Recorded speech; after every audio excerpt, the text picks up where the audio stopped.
దేవుడి నుండి ప్రభువైన యేసుక్రీస్తు వారి నుండి కృపయు సమాధానమును కూడి ఉన్న మీ అందరికీ అనుగ్రహింపబడాలని దేవుని వేడుకుంటూ ప్రభునందు మిమ్మల్ని అందరినీ దీవించుచున్నాను. ఈ దినము కూడా ప్రభు ఇచ్చిన సహాయమును బట్టి దేవుని వాక్యమును మనం చదవాలన్న విషయంలోనే కొంత ముందుకు నడుద్దాం. ప్రియమైన వాళ్ళారు, దీని గురించి బోధించుకోవాల్సిన అవసరం రావద్దటండి.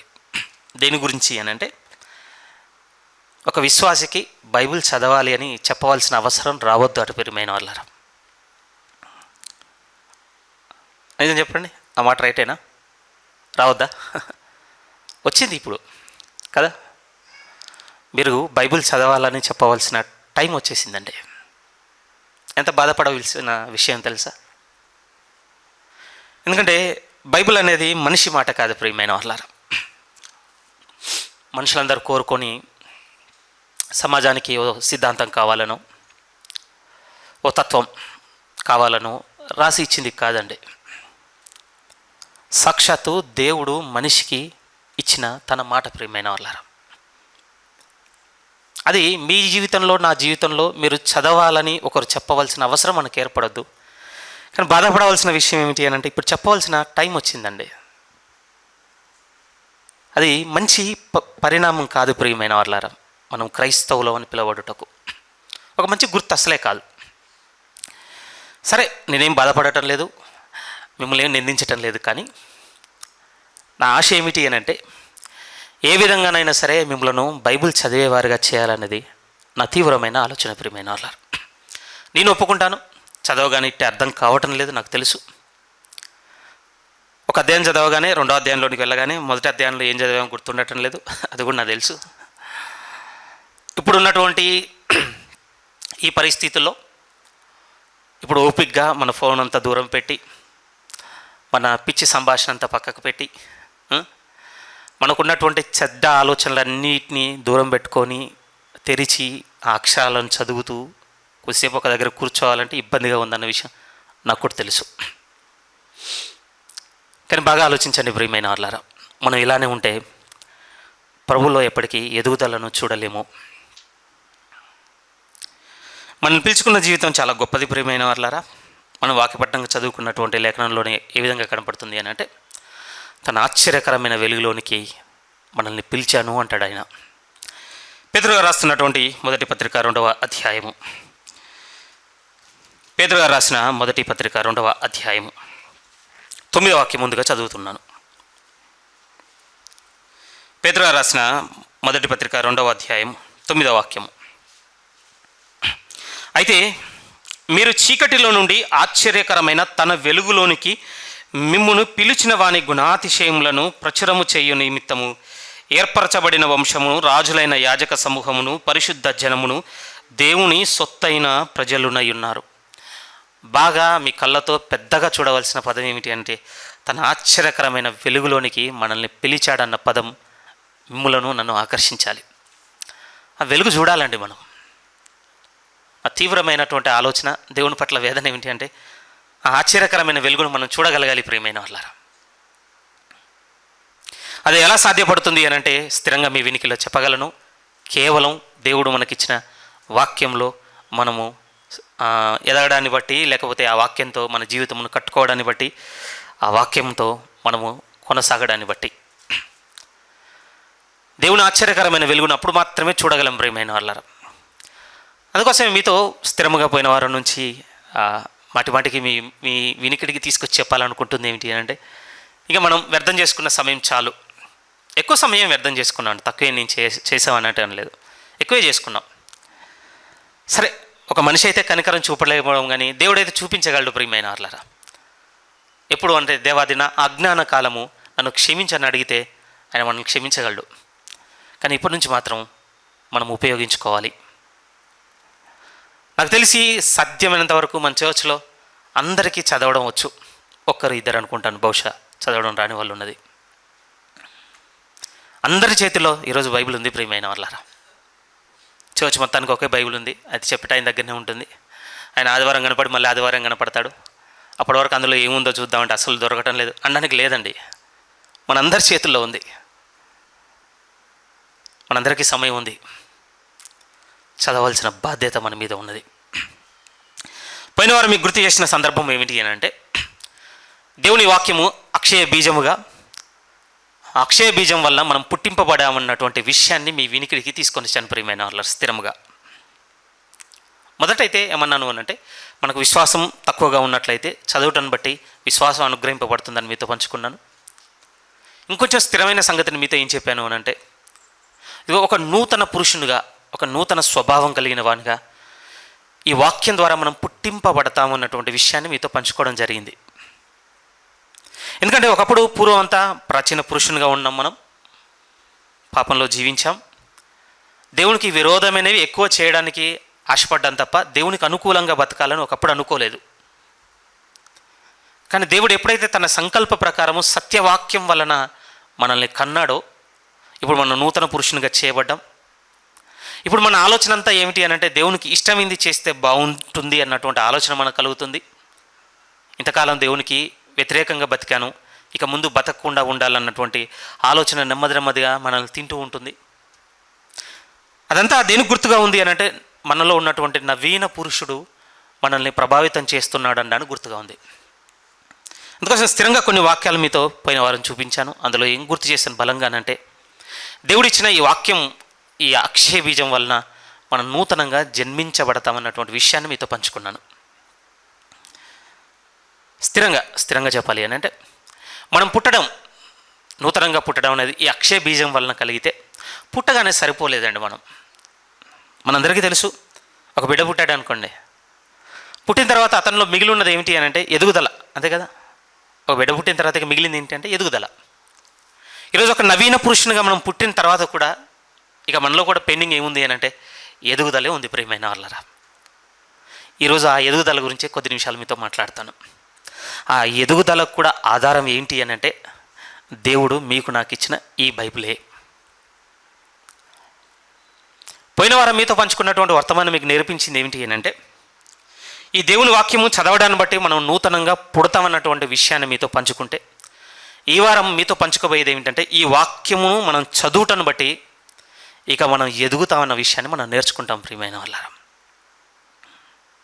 బిడ్డ పుట్టగానే ఏది అవసరం బిడ్డకి అని అంటే, సింపుల్గా చెప్పొచ్చు మనం, పాలు, అంతే కదా.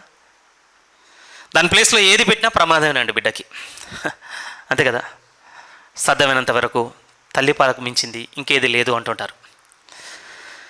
అతి కష్టం మీద అండి తల్లికి పాలు పడలేదనుకోండి, ఇక తప్పక ఇంకో గతి లేక ఏం చేయాల్సి వస్తుంది అని అంటే, అదర్ సోర్స్ నుంచి తీసుకోవాల్సి వస్తుంది. డబ్బా పాలు లేకపోతే గేదె పాలు. నేరుగా తల్లి పాలు ఇచ్చినట్టుగా గేదె పాలో డబ్బా పాలో బిడ్డకి ఇవ్వడానికి ప్రయత్నం చేసినా పడవ ప్రియమైన వాళ్ళారా. బలపడవలసింది పోయి బిడ్డ వీక్ అవుతుందండి.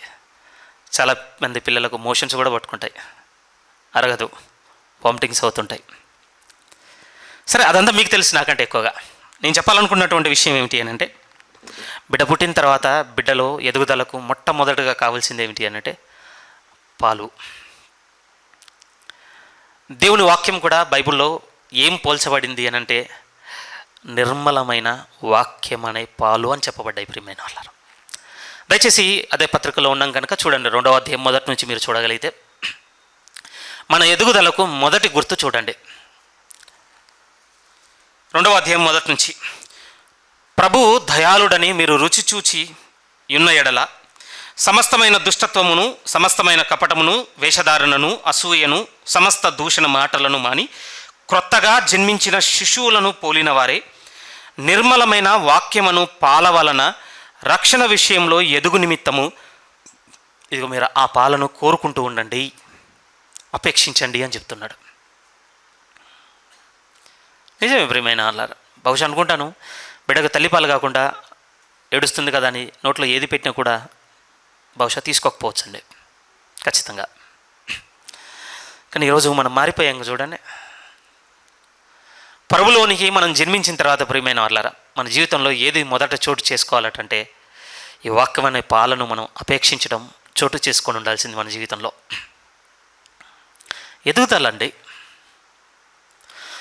ఆ వాక్యమైన పాలు కాలానుగుణంగా సమయానికి రోజుకు 3 సార్లు 4 సార్లు బిడ్డకు అంది ఉంటే బిడ్డలో ఏ విధంగానైతే ఎదుగుదల ఉంటుందో, ఈరోజు క్రీస్తులో జన్మించిన తర్వాత మీ జీవితంలో నా జీవితంలో కూడా ఈ వాక్యము ఎందుకు అవసరం అనంటే ఇది నిర్మలమైన వాక్యం అనే పాలు అంటున్నాడండి. ఇది మనము తీసుకొని ఉండాల్సిన వారము.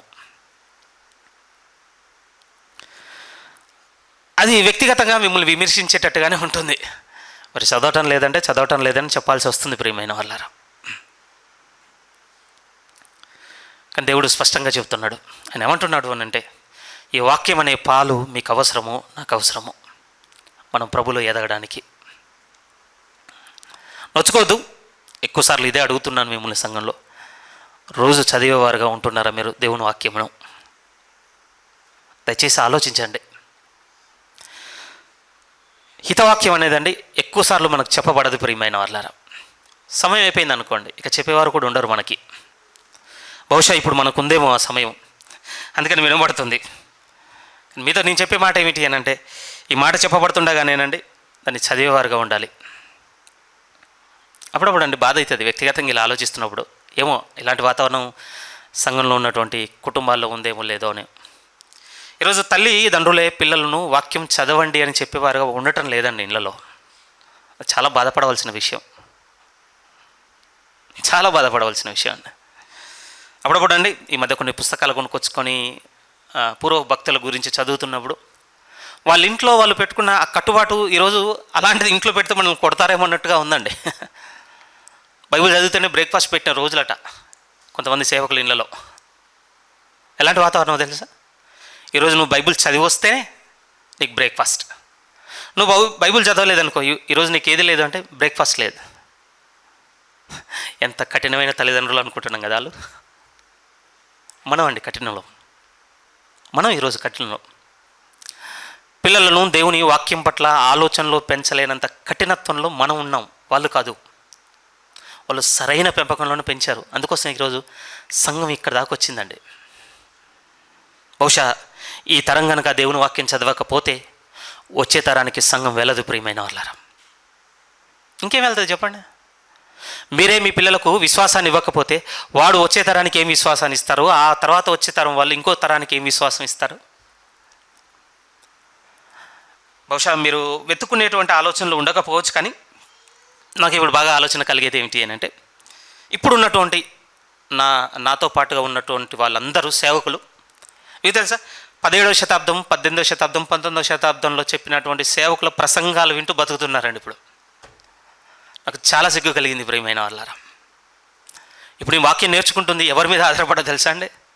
నా పూర్వం బతికిన వాళ్ళ మీద ఆధారపడినటువంటి వాక్యాలు వింటూ, ఈ సంగతి నేను ఇలా అర్థం చేసుకోవాలా, దీన్ని ఇలా నమ్మాలా, ఈ సిద్ధాంతం ఇలా ఉంటుందా, ఈ సందర్భం ఇలా ఉంటుందా, ఇప్పుడు నేర్చుకుంటున్నాను ప్రియమైన వాళ్ళారా. నాకేమనిపించింది అని అంటే, నా తరం కనుక దీన్ని ఇలాగే ముందుకు కొనసాగించకపోతే వచ్చే తరానికి ఏం దొరకదు అని అంటే దేవుని వాక్యం ఒక ఆనవాళ్ళే కనబడవు. ఎవరికి ఎక్కువ సోర్స్ ఉంది చెప్పండి ఈరోజు వాక్యం చదువుకోవడానికి? మీకు నాకే ఉందండి. మనం చక్కగా చదువుకున్నాం. ఈరోజు మనకు మన తల్లిదండ్రులు చదువు చెప్పించారండి. సరే, చాలా విమర్శాత్మకంగా ఉండొచ్చు, కానీ మొట్టమొదటి గుర్తు మీకు ఏం చెప్పడానికి ఇష్టపడుతున్నాను అని అంటే, ఒక శిశువు ఎదగడానికి పాలు అనేది ఒక ప్రాథమికమైన భోజనం అయితే, దేవుడు ఏమంటున్నాడంటే వాక్యమును గురించి మాట్లాడుతూ ఈరోజు దేవుని వాక్యమును కూడా పాలుగా దేవుడు చెప్తున్నాడు ప్రియమైన వాళ్ళారా. రైట్, మీకు ఇలా చెప్పడానికి ఇష్టపడుతున్నాను. ఒక శిశువు ప్రాథమిక స్థాయిలో తీసుకునేటువంటి పాలను నేను దేంతో పోల్చడానికి ఇష్టపడుతున్నానంటే, సేవకులు మీకు నాకు బోధించే ప్రసంగాలు పాలతో సమానంగా నేను భావిస్తున్నానండి. ఒక విధంగా మోర్ లిసనింగ్ అనుకోండి. సేవకుల వర్తమానాలు వినటం అనేది, వాక్యంలో బలపడ్డం అనేది నాకు ఏ విధంగా తోస్తుంది అంటే పాలుగా నేను భావిస్తున్నానండి, అంతే. పోయిన వారం మనం అన్నాం కదా, వినుట వలన విశ్వాసం కలుగునన్నాను కదా. ఇక వింటూ ఉంటే నాకు విశ్వాసం కలుగుతుంది, మంచి విషయమే. కానీ వినటాన్ని బట్టి మీకు నాకు ఎంత దొరుకుతుంది అని అంటే పాలు మాత్రమే దొరుకుతాయండి. నేనే ఇప్పుడు పాలు తాగటం లేదండి. ఇప్పుడేంటి, నాకు 5వ సంవత్సరం వచ్చినప్పుడు కూడా నేను పాలు తాగలేదు, అంతే, అయిపోయింది. 3 సంవత్సరాలు అక్కడితోనే ఫినిష్. ఒక శిశువుకు పాలు ఏ కాలం వరకు అవసరం అంటే మహా అయితే ఒక 3 సంవత్సరాలు, ఇంకొంతమందిలో అయితే 5 సంవత్సరాల వరకు అవసరం, అంతే. ఆ తర్వాత వాళ్ళు పాలు పడవు ప్రియమైన వాళ్ళారు. పాలు పడవంటే తాగవని కాదు, కానీ శరీర వృద్ధికి ఇక సహకరించవు ఆ పాలు. ఆ వయసు తర్వాత.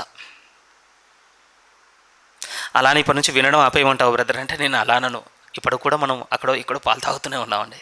నేను దాన్ని అలా తప్పు పట్టడం లేదు. కానీ నేను కేవలం పాల మీదనే ఆధారపడి ఉంటాను, ఇక పాలతోనే నేను సరిపెట్టుకుంటాను అనంటే, బాగా వినండి ప్రియమైన వాళ్ళ, కేవలం వినటం దగ్గర ఆగిపోతాను అనంటే ఇక ముందు ఎదుగుదలను చూడలేము మనము.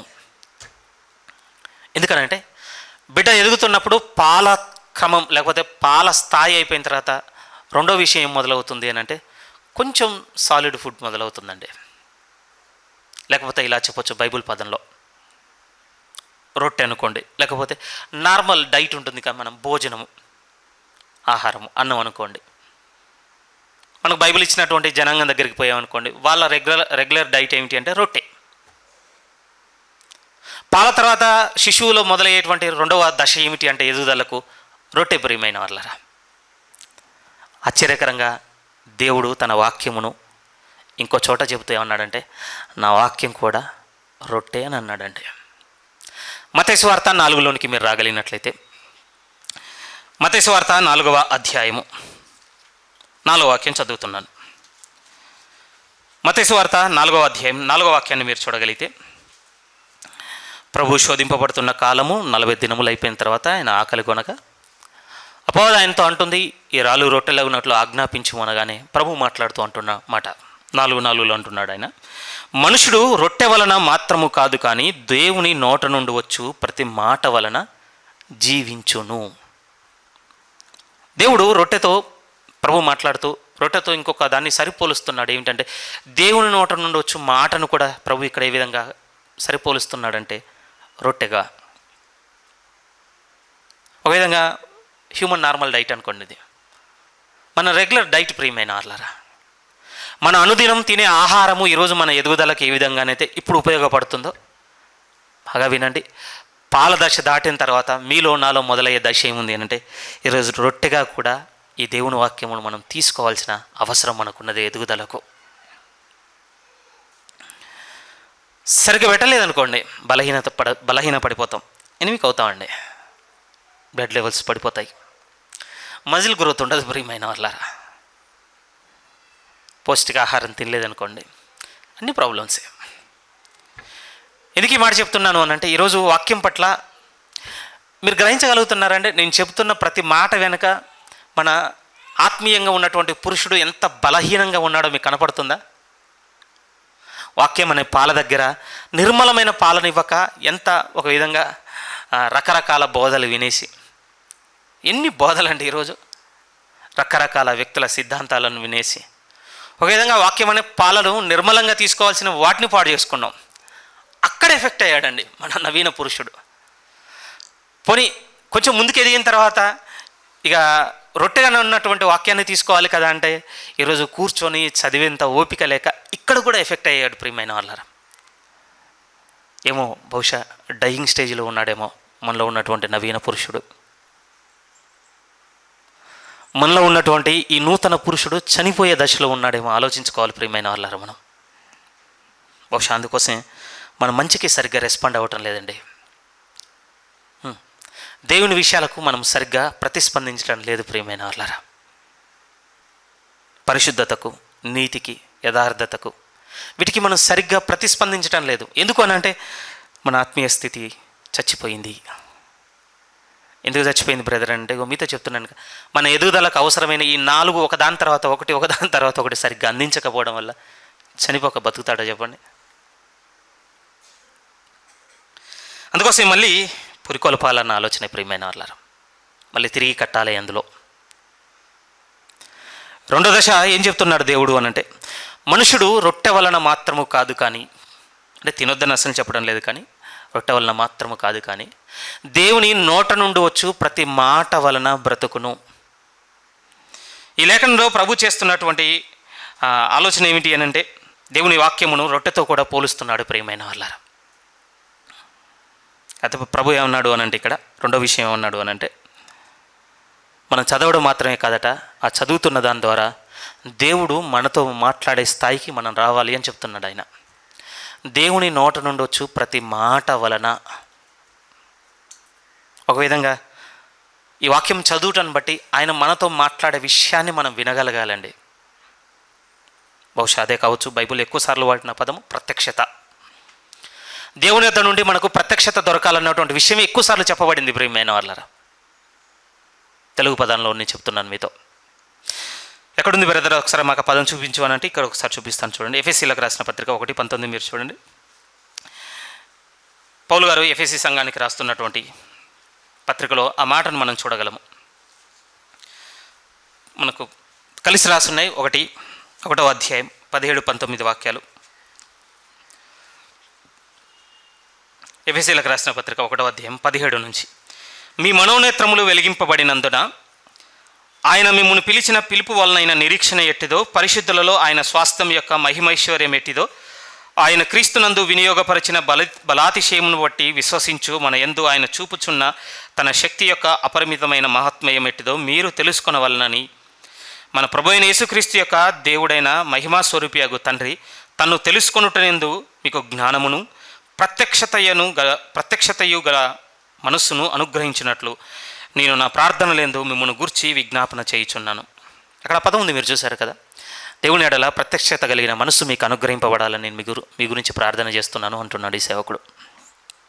దేని గుర్తుగా ఉందని చెప్పడానికి ఇష్టపడుతున్నాను అంటే, మనుషుడు రొట్టె వలన మాత్రం కాదు, కానీ దేవుని నోట నుండి వచ్చు ప్రతి మాట వలన బ్రతుకునన్న మాటకు గుర్తుగా ఉంది ప్రియమైన వాళ్ళరా.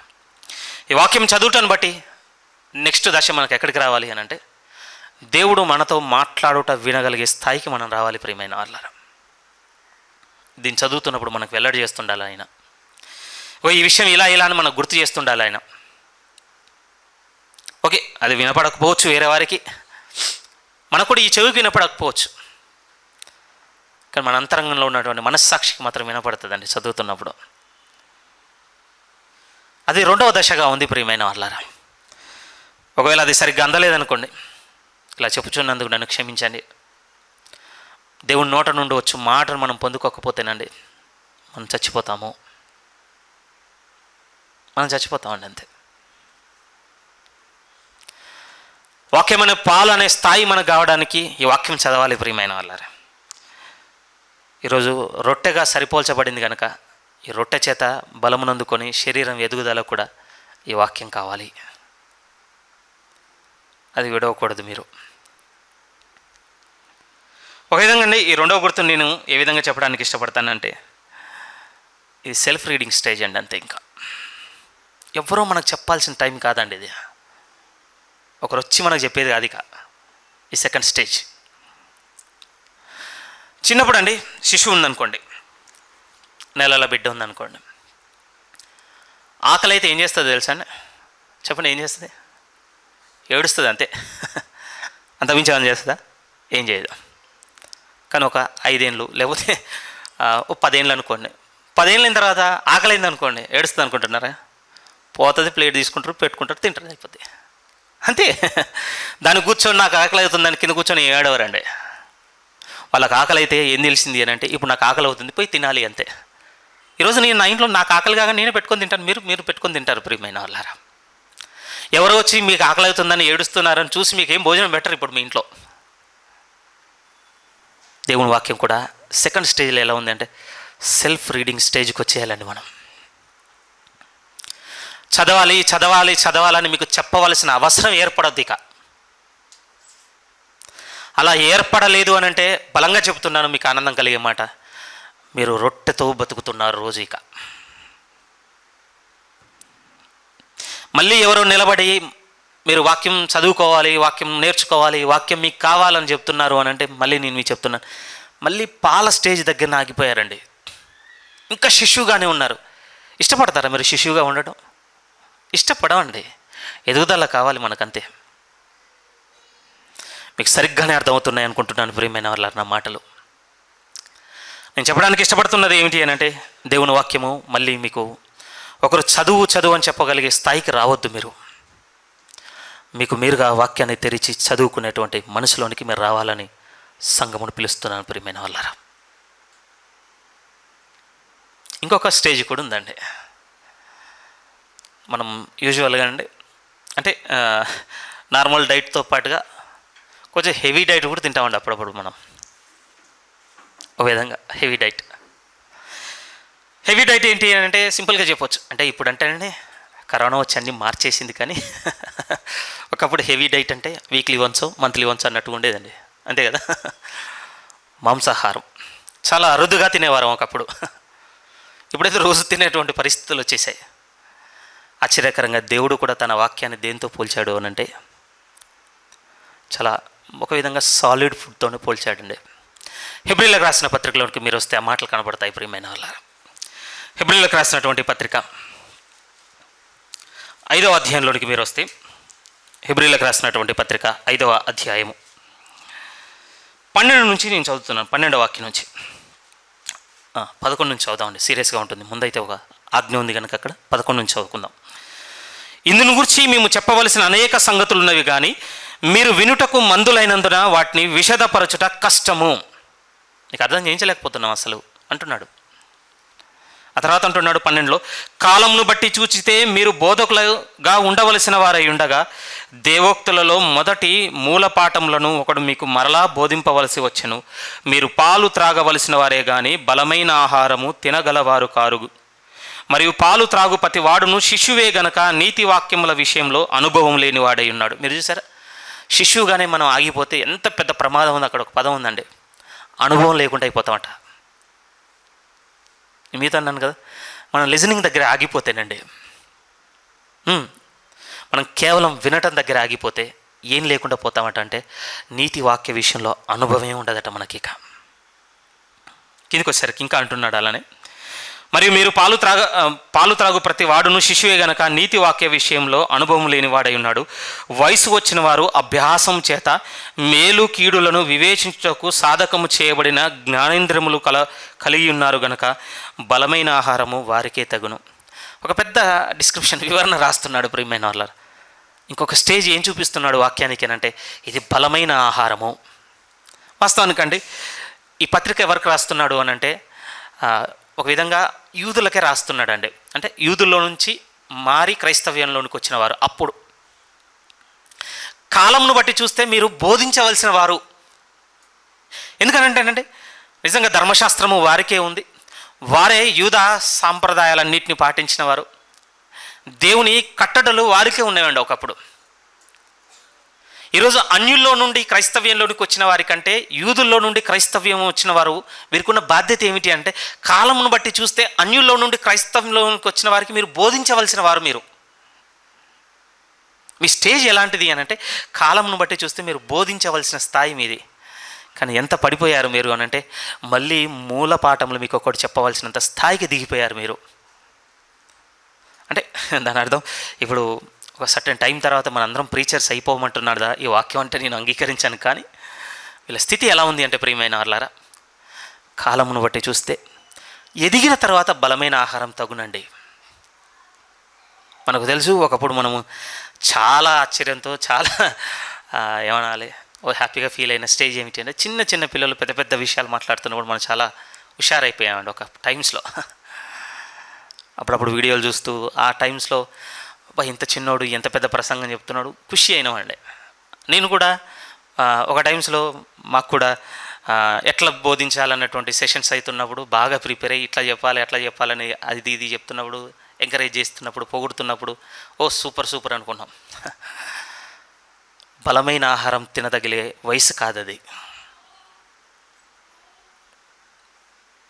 ఒక శిశువు ఎదుగుదలకు మొదటగా పాల తర్వాత ఒక సాధారణమైన ఆహారం, ఆ తర్వాత బలమైన ఆహారం గుర్తులుగా ఎలాగైతే ఉన్నవో క్రీస్తులో ఈ అక్షయ బీజం వల్ల నూతనంగా మనం పుట్టింపబడిన తర్వాత మీకు నాకు కూడా పాలు కావాలి, ఆ తర్వాత సాధారణ ఆహారం కావాలి, మనకు ఒక బలమైన ఆహారం కావాలి.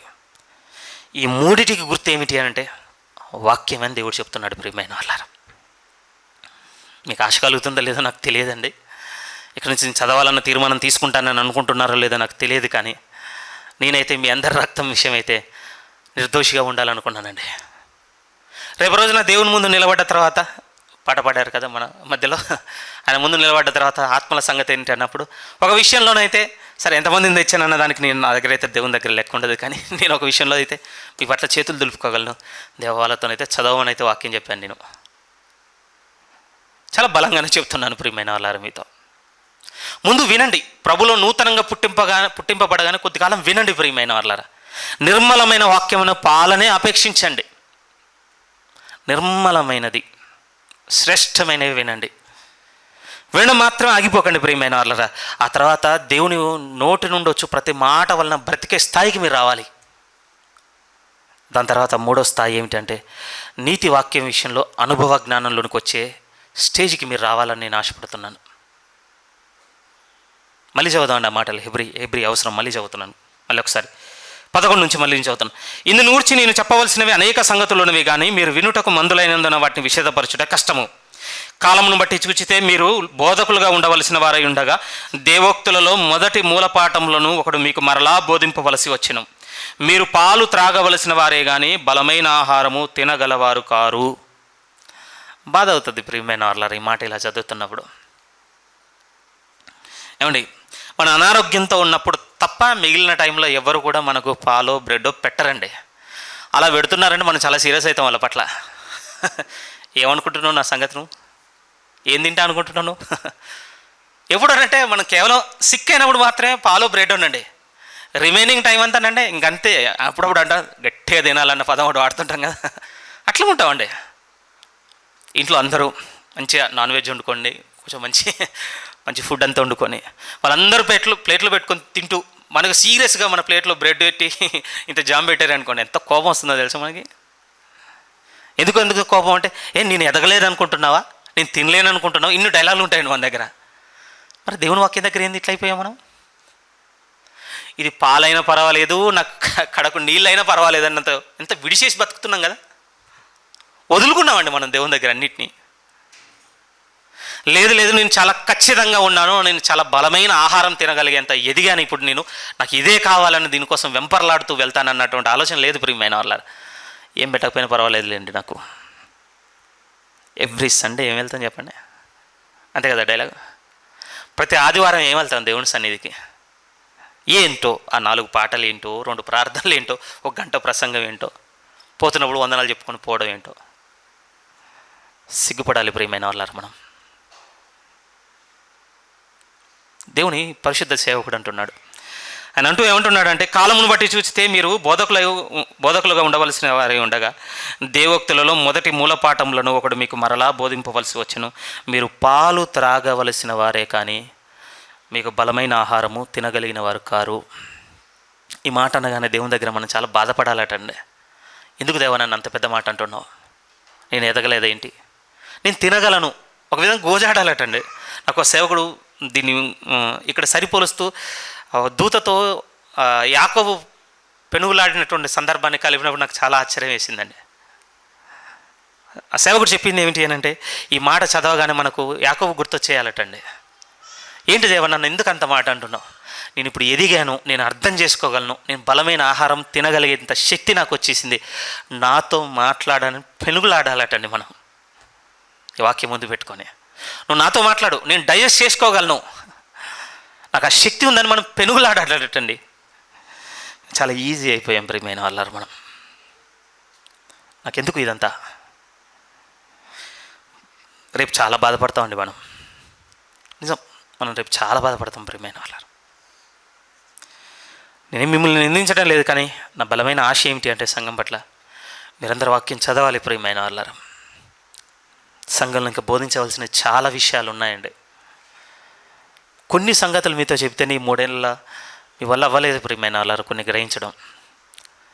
ఇంకా చాలా పెద్ద విషయాలు ఉన్నాయి ప్రియమైన వాళ్ళారు. పరిశుద్ధ సేవకుల యొక్క మాటలు వింటున్నప్పుడు ఇవన్నీ సంఘానికి బోధించేటువంటి అవకాశం ఇంకెప్పుడు వస్తుంది జీవితంలో? చాలా పెద్ద విషయాలు ఉన్నాయండి. మీరు చదవకపోతే మేమేం చేయలేమండి, మీకు బోధించలేము. ఎందుకంటే మీకు మాటికి మళ్ళీ ఒక పాల స్థాయిలోనే మీరు ఉండిపోతే, ఈ సత్య విషయమైనటువంటి ఈ నీతి వాక్య విషయంలో అనుభవ జ్ఞానం లేని వారుగా ఉండిపోతే మీకు ఏ విధంగా మేము ఉపదేశించగలము? మేము తీసుకురాలేము ప్రియమైన వాళ్ళారా, మీకు అర్థం చేయించలేం. బూడిదలో పోసిన పన్నీరు మాత్రం కాకూడదు అంటున్నాం. 13వ వాక్యం మళ్ళీ చదువుతున్నాను, 13, 14 కూడా. మరియు పాలు త్రాగు ప్రతి వాడును శిశువే గనక నీతి వాక్యం విషయంలో అనుభవం లేని వాడై ఉన్నాడు. వయసు వచ్చిన వారు అభ్యాసము చేత మేలు కీడులను వివేచించుటకు సాధకము చేయబడిన జ్ఞానేంద్రియములు కలిగి ఉన్నవారు గనుక బలమైన ఆహారము వారికే తగును. వయసు వచ్చిన వారు, ఈరోజు ప్రభువులో మనం వయసుకు వచ్చాం ప్రియమైన వాళ్ళారా. 5, 10, 15, 20 ఏళ్ళ స్థాయి ఉంది ఈరోజు మనలో. ఎంత అనుభవం ఉంది ఈ నీతి వాక్య విషయంలో. నిజంగా తండ్రి అటండి పిల్లలకి ఆ అనుభవం పంచుకునేవాడుగా ఉండాలటండి. ఈ వాక్యమును నేను ఇలా పట్టి నమ్మినందుకు, ఈ వాక్యం వలన నా జీవితంలో ఇది చేశాడు దేవుడు అని పిల్లలకు చెప్పేవాడుగా ఉండాలటండి తండ్రి ఈరోజు కుటుంబంలో. ఎగ్జాంపుల్ ఎవరంటే నోవాహేనండి. నేను చదువుకుంటున్నానండి వాస్తవానికి మెన్ ఫెలోషిప్ కోసం అక్కడికి వెళ్తున్నప్పుడు నేను ప్రిపేర్ అయింది నోవా గురించి. నాకు బాగా ఆశ్చర్యం అనిపించింది ఏంటి అంటే నోవా గారు కూర్చోబెట్టి బైబిల్ చెప్పడానికి బైబిల్ చేతుల్లో ఉన్నది ఏం కాదండి. ఆయనకి ఏం ప్రిపేర్ అయ్యి ఉండొచ్చు, ఏమని ఉంటుంది అంటే నీతిని ప్రకటించిన నోవాహు అంటాడు. అక్కడ ఏం చెప్పి ఉండొచ్చు? పోనీ చెప్పడానికి రిఫరెన్స్ ఏముంది చెప్పండి ఆయన దగ్గర. ఇప్పుడు నేను మీకు బైబిల్లో ఇది అని చూపిస్తున్నట్టు ఆయన దగ్గర ఏమైనా ఉందా? నేను ఒకటే నమ్ముతున్నాను, ఆయన జీవితం ఆయనకు రిఫరెన్స్ అంతే. ఆ మాట నమ్మినందుకు ఇది నా జీవితంలో జరిగింది, ఇది జరగకుండా ఆగిపోయింది. ఎందుకంటే ఆయనకు 500 సంవత్సరాల తర్వాత పుట్టారండి పిల్లలు. బహుశా లాంగ్ గ్యాప్ ఆయనకే అనుకుంటాను పిల్లల కన్నది. సరే, మనకు అబ్రహాం గారు చాలా ఫేమస్, కానీ వాస్తవానికి అక్కడ రాయబడిన దాన్ని తీసుకుంటే 500 తర్వాత పుట్టింది నోవాహు ప్రియమైన వాళ్ళ. 500 సంవత్సరాల అనుభవం పంచుకున్నాడు అనిపించిందండి ఆయన. మీరు వెనక్కి వెళ్ళి చదవండి తర్వాత. నిజంగా అండి 500 ఏళ్ళ తర్వాత పుట్టారు ఆయనకు పిల్లలు. ఎందుకు ఈ మాట చెప్తున్నాను అంటే, ఇదిగో నీతి వాక్య విషయంలో అనుభవం వస్తే ప్రియమైన వాళ్ళరా తండ్రి తన పిల్లలకు చెప్పగలడు. చెప్పేవారుగా ఉండాలండి ఈరోజు సంఘంలో ఉన్నటువంటి తండ్రులు. నువ్వు అలానే అంటావు బ్రదర్, నీకు క్లియర్ కదా ఎన్నైనా అంటావు అని మీరు అనుకోవద్దు ప్లీజ్. ఎవరో ఒకరు చెప్పాలి కదా మనకి. మంచి అనేది ఎవరో ఒకరు చెప్పాలి కదండి. దేవుడు చెప్తున్నాడు ప్రియమైన వాళ్ళరా. ఆయన ఖచ్చితంగా అంటున్నాడు, వయసు వచ్చిన వారు అభ్యాసము చేత మేలు కీడులను వివేచించుటకు సాధకము చేయబడిన జ్ఞానేంద్రములు కలిగి ఉన్నారు గనక బలమైన ఆహారము వారికే తగును. మొదటి స్టేజ్ అంటే ఒక విధంగా మన ఎదుగుదలకు లిజనింగ్ హెల్ప్ అయితే, రెండోది సెల్ఫ్ రీడింగ్ హెల్ప్ అయితే, మూడోది ఏమిటంటే ప్రియమైన వాళ్ళ మనం చదువుతున్నది మనం అనుభవంలో పెట్టాలి. అభ్యాసం చేత ప్రాక్టీస్ అంటున్నాడు అక్కడ. ఒక విధంగా అండి సాలిడ్ ఫుడ్ స్టేజ్ ఏమిటి అని అంటే చదువుతున్న ఈ వాక్యమును ప్రియమైన వాళ్ళ మనం అభ్యాసం చేయడం అనేది ఇక ఫైనల్గా ఒక విధంగా భౌతికంగా ఎదుగుదలకు ఫైనల్ స్టేజ్గా కనపడుతుందండి. అక్షయ బీజం వలన పుట్టడానికి విత్తనంగా పోల్చాడు వాక్యాన్ని. ఎదుగుదలకు పాల స్టేజ్ ఒకటి ఉంది, నార్మల్ డైట్ స్టేజ్ ఒకటి ఉంది, సాలిడ్ ఫుడ్ స్టేజ్ ఉంది. ఈ 3 స్టేజెస్ కూడా దేవుడు తన వాక్యమును సరిగ్గా సరిపోలుస్తూ నా వాక్యము ఈ 3తో సమానము. అర్థమైపోవాలి మన ఆత్మీయ పురుషుడు ఎదుగుదలకు ఈ 3 స్టేజ్లలో వాక్యానికి మనం చోటు ఇవ్వాలి ప్రియమైన వాళ్ళరా. ఓన్లీ ఎదుగుదలేనా అంటే ఇంకొక చిన్న విషయం చెప్పి ముగించేస్తానండి. 119 కీర్తనకు రండి ప్రియమైన వాళ్ళరా. 119 కీర్తన 119 కీర్తన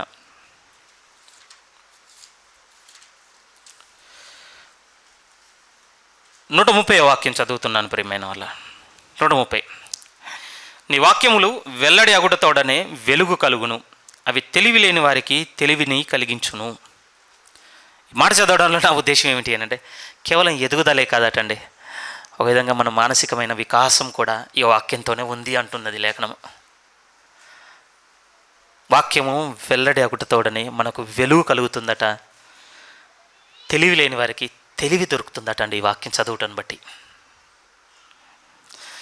చాలా తెలివైన వాళ్ళని చూస్తే మనకి ఈర్ష్య ఉంటుంది ప్రియమైన, నాకు కూడా ఉంటుందండి. కొంచెం నాలెడ్జ్ పర్సన్స్ ఉన్నారనుకోండి, ఈర్ష్య ఉంటుంది ఖచ్చితంగా. కానీ వాక్యానికి ఉన్న శక్తి ఏమిటంటే మనకు తెలివి దొరుకుతుందటండి చదివితే. నమ్మితే చదవడం మొదలు పెట్టండి ప్రియమైన. నాకు అంత సమయం లేదు అని అంటే నేనేం చేయలేను. కానీ స్థిరంగా మీతో చెప్పాలనుకున్నది ఏమిటి అంటే చదవటం వల్ల ఎంత ప్రయోజనం ఉందో మీరు చూడాలి ప్రియమైన అలా వాక్యాన్ని. నూతనంగా పుట్టింపబడతాం ఈ వాక్యం చదవటం బట్టి. ఈ ఎదుగుదలకు మనకు చాలా సహకరిస్తుంది ఈ వాక్యము దశల వారీగా. మనమేం భోజనం పట్ల విసిగిపోలేదండి. విసిగిపోయారా మీరేమన్నా? గివప్ ఇచ్చామా? లేదండి, తింటున్నాం, ఇంకా రుచికరంగా వండుకుంటున్నాం, ఇంకా చక్కగా ఇయర్ తర్వాత ఇయర్ దాన్ని ఇంప్రూవ్ చేసుకుంటున్నామండి, పద్ధతులు మారుస్తున్నాం. మరి వాక్యం దగ్గర మాత్రం ఎందుకు ఇంత బలహీనంగా ఉన్నాం? సోమర్తనం కదా, అదే పదం రైట్. సోమర్తనమే ప్రియమైన వాళ్ళారా. పూర్వపు సంఘ పెద్దలండి, బహుశా మొదటి 300 సంవత్సరాలు అనుకుంటాను, 7 డెడ్లియస్ట్ సిన్ అని ఒక కాన్సెప్ట్లో ఒక 7 పాపాలు తీశారు ప్రియమైన వాళ్ళారా.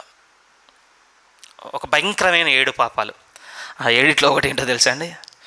సోమర్తనము. బైబిల్లో చాలా ఉన్నాయి, కానీ పూర్వపు సంఘ పెద్దలు ఏం చేశారు అంటే 7 మహాభయంకరమైన పాపములని ఒక 7 లెక్క తీశారండి. ఆ 7 ఒక దానికి దేనికి చోటు ఇచ్చారంటే సోమర్తనానికి ఇచ్చారు ప్రియమైన వాళ్ళారా.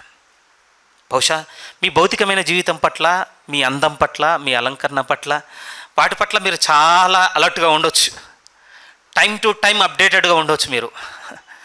కానీ ఆత్మీయంగా మీరు చాలా సోమర్తనం ఉన్నట్లయితే మహాభయంకరంలో అయిన పాపంలో ఉన్నవారి లెక్క మీరు. కేవలం మీరు పాల దగ్గర ఆగిపోవాలని నేను ఆశపడటం లేదు ప్రియమైన వాళ్ళారా. నార్మల్ లైట్లోనే అక్కడ ఆగిపోవాలని కూడా నేను అనుకోవటం లేదండి.